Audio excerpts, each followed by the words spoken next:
ഞങ്ങൾ പ്രഖ്യാപിച്ച പല കാര്യങ്ങളും ചെയ്ത് ഒന്ന് രാഹുൽ ഗാന്ധി ഇടപെട്ട് കർണാടക ഗവൺമെന്റിനെ കൊണ്ട് ചെയ്യിപ്പിച്ച 100 വീടുകളുടെ പണം കൈമാറി. എന്നിട്ട് ലീഗ് പ്രഖ്യാപിച്ച 100 വീടുകളുടെ സ്ഥലം ഏറ്റെടുത്ത് നിർമ്മാണ പ്രവർത്തനം തുടങ്ങി. അപ്പോൾ എത്രയും 200 വീടായി, ആകെ 400 വീടേ ഉള്ളൂ.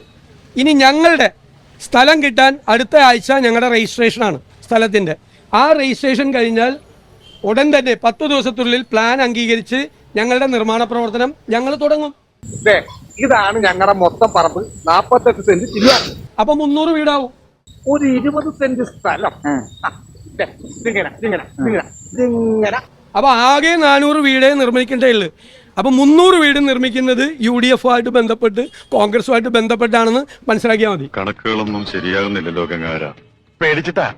പണ്ട് എനിക്ക് അങ്ങനെയാ, പേടിച്ചെനിക്ക് കണക്കേറ്റി പോകും. പ്രായത്തിന്റെ കാര്യത്തിൽ നമ്മൾ തമ്മിൽ കണക്ക് പറയുന്ന സാബിന് എന്ത് മതിപ്പ് തോന്നുന്നു അതിൽ ഉറപ്പിക്കാം പോരെ.